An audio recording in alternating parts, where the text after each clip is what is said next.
Hello, welcome back to another episode of my garage podcast. Clearly, I'm not in my garage right now. I'm in one of my rooms, or not one of my rooms, my room.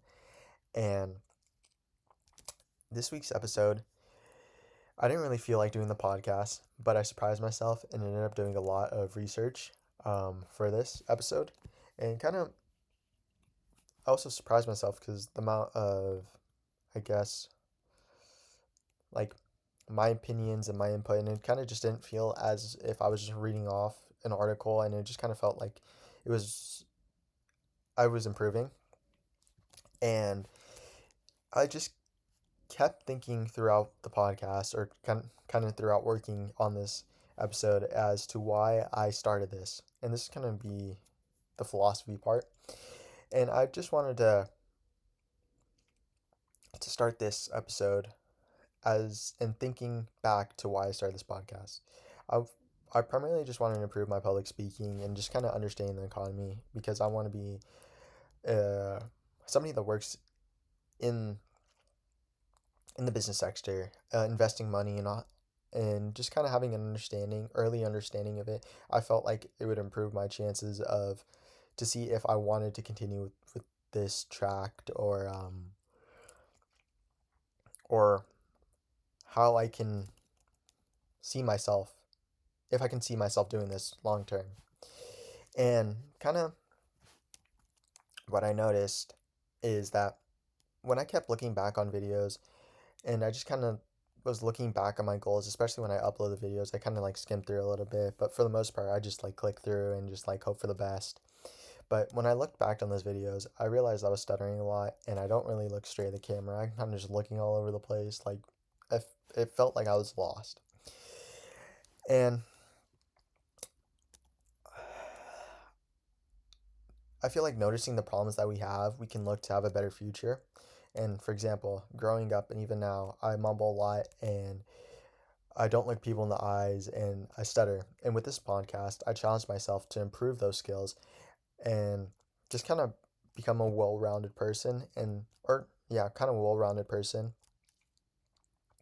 and just be able to improve my speaking. And I feel like a lot of the time I wouldn't be in the place that I am without my family. And I feel like a big reason as to why people succeed is the people around you and how they support you.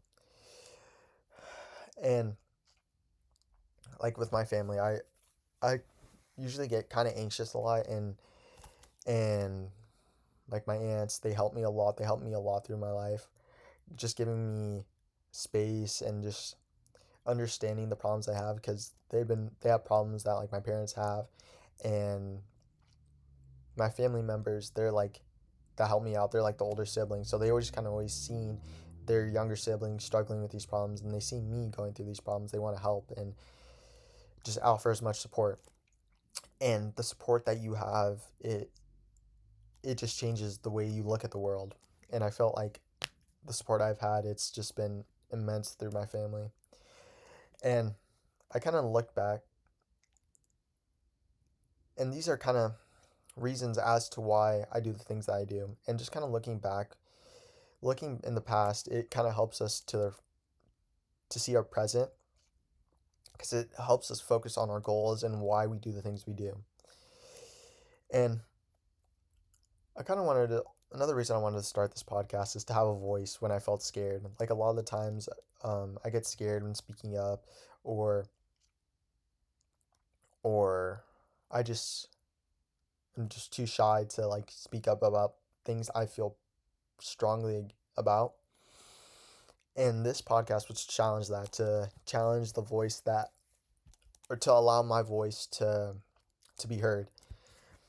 And I know that's like a slow process. Like not a lot of people are really watching this. Like one or two people are watching this, but if it's a process that I'm proud about, it doesn't matter. It's just something to to get my voice out, because I have a lot of opinions, and I feel like holding them in my head, it just makes me more stressed out, and just getting them out, I feel better, and hopefully that it just improves people eventually, or it leads to a situation where people are more understanding of each other.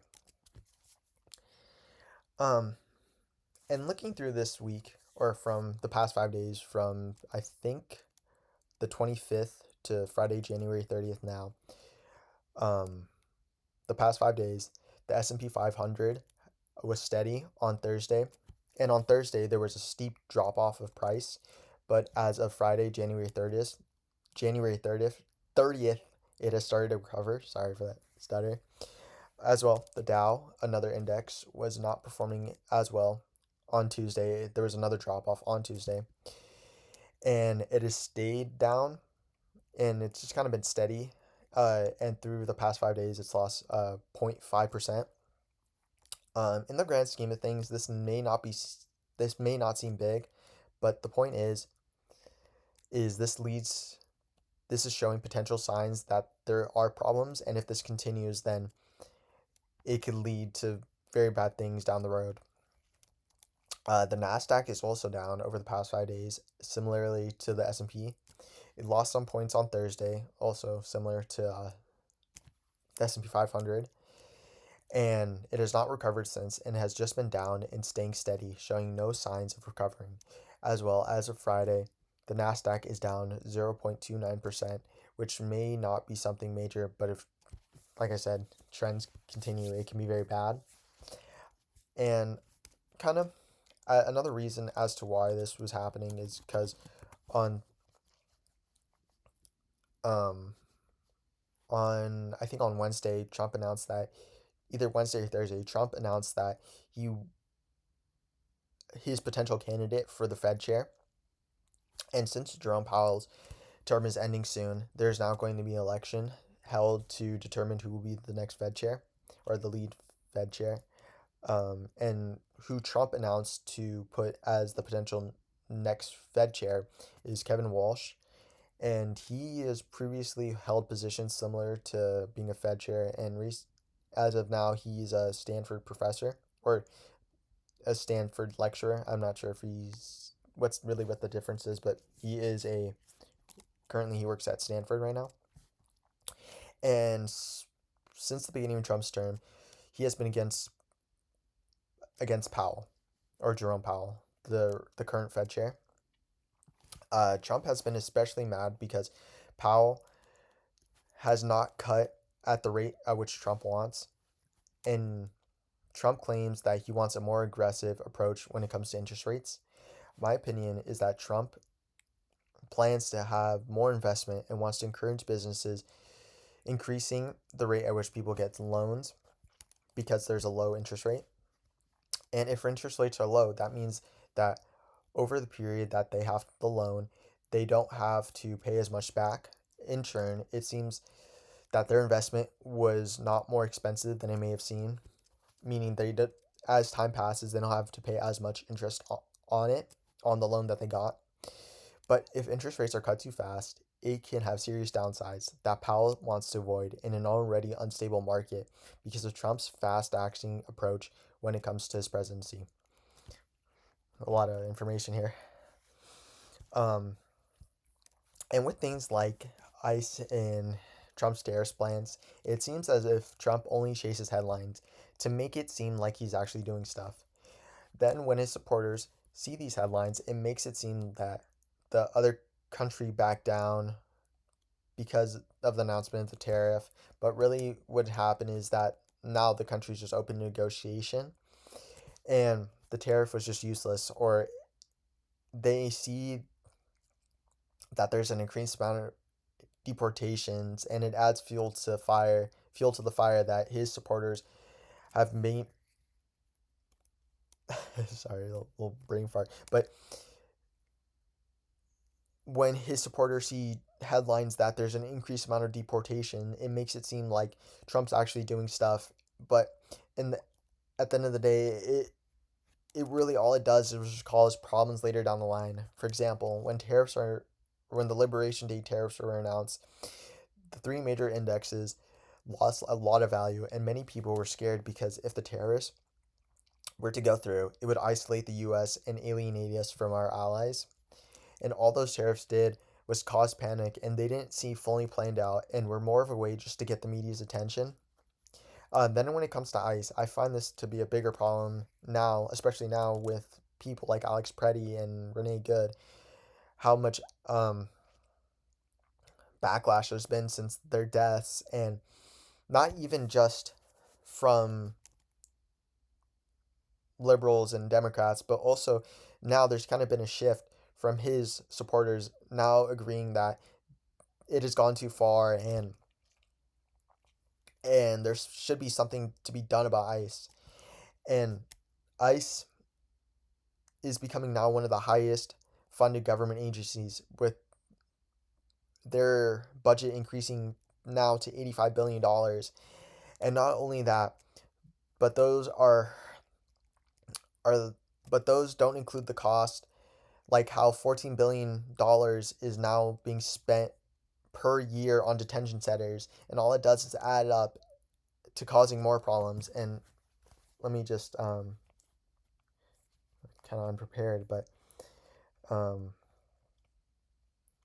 let me show you where I got that share where I got that information later. Um and on how much ICE has and how on ICE's budget. I got it from an article on NPR called How ICE Grew to Be the Highest Funded U.S. Law Enforcement Agency, and this is an article by Bill Chappell. This was posted January 21st, 2026, and information about detention centers and how much funding they've been getting is an article by Migration Information Source, and it's an article titled U.S. Immigrant Detention Grows to Highest Heights. U.S. immigrant detention grows to record heights under Trump administration, and it is an article posted August 29th, 2025 by Musafar Chitsi and Valerie Lacarte.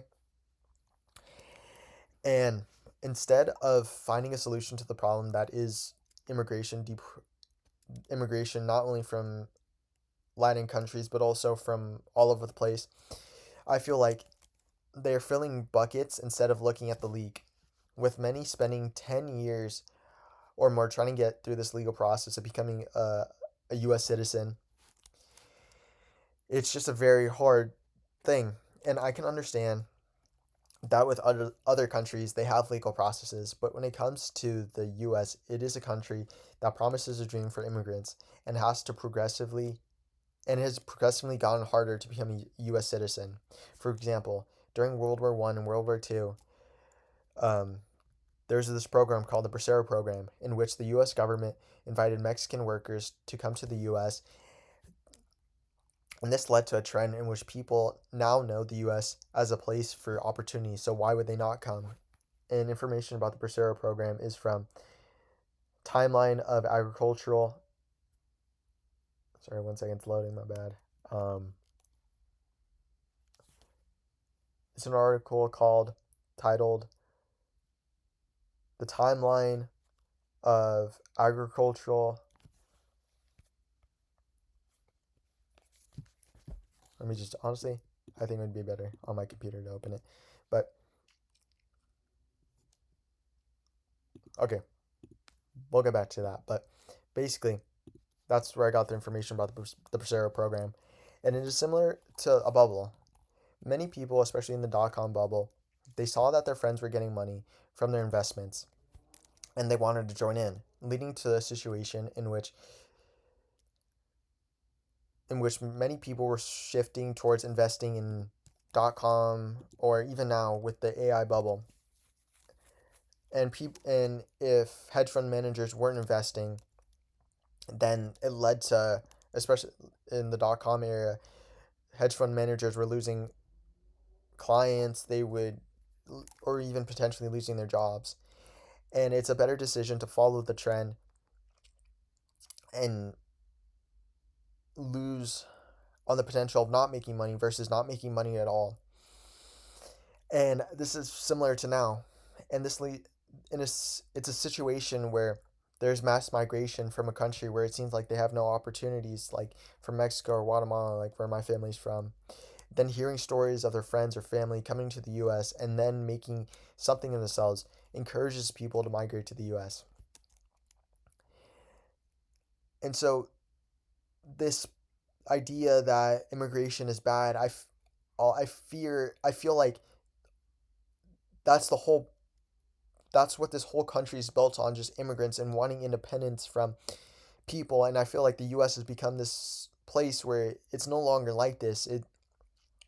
It's becoming part of the system they fought to get against.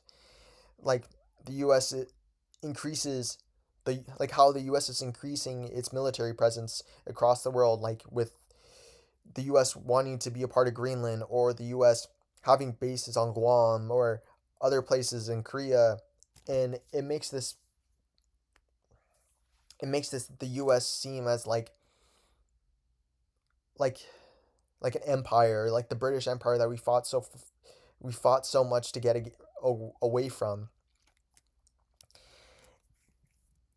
And I feel like now when people get mad about immigration, I feel like they don't understand the history, and they just haven't experienced being around these people and understanding that they're just like them, and the only difference was where they were born.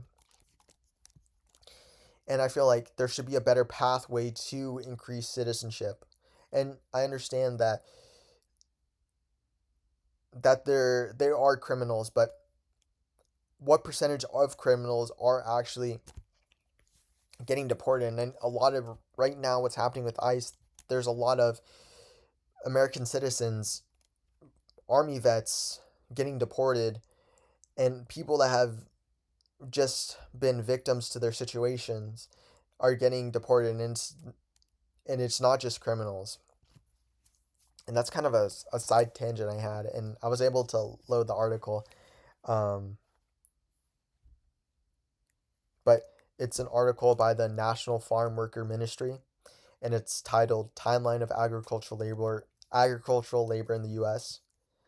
Um, but continuing back to the economy side, um, Trump's announcement of who he wants to be the Fed chair, and that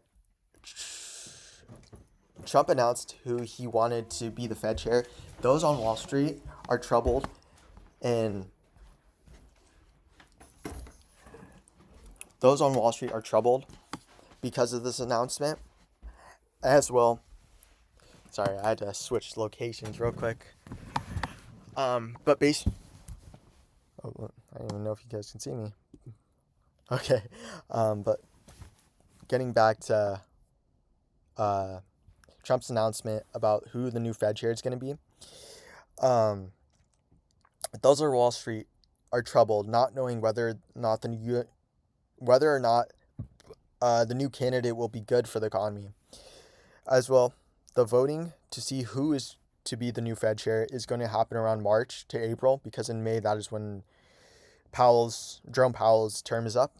Some are bringing up concerns whether or not he will be able to uphold the nature that the Fed is, and uphold the nature that the Fed is an independent government agency, or if he will follow through with what is told to him by the president. I guess what's in support of Walsh is from 2006 to 2011, he was very dominant about cutting interest rates, saying that it was a bad thing. And in 2006 to 2011, he was the Fed chair, or the Fed lead chair. And based on Walsh's past work as economic advisor, many of those on Wall Street believe that through his investments, he was able to have positive returns. And because of this, they're saying positive things are to come from Walsh's nomination as the new Fed chair, the lead Fed chair. But those whom Trump has appointed as Fed chair have constantly at odds with the Fed committee, especially Stephen Murin, who constantly votes for more aggressive rate cuts and has an aggressive rate cut style. Some believe that because of this trend, Walsh will have a more aggressive rate cut approach, which can have major repercussions. The Fed lead chair does not have as much sway on passing regulations, and with how things are currently, Powell does not have the president on his side. If Walsh is to get this position, then he would have to be then if Walsh is to get to get this position, then he would have the president on his side, making it easier to pass bills or regulations to improve the economy. I feel as if Walsh is to become the Fed chair, then it would only be to the benefit of those who own businesses, and the working class will suffer with high interest rates and a potential recession in the worst case scenario. And this was an article by the Wall Street Journal, and it was titled "Wall Street Can't Decide Whether Kevin Walsh Will Be a Friend or Foe." And this was an article posted by Gregory Zuckerman, Gunjan Banjiri, bad if I mispronounce that, and Sam Goldfarb. And we will just have to wait to see. Oh, I should probably cut the light on, but we'll just have to wait and see until the voting to see how well Walsh is going to perform, if he's going to get the job, or if Powell is going to stay as the Fed chair. And I just want to say thank you guys for watching this video, and please continue to support and give feedback. Thank you, and bye.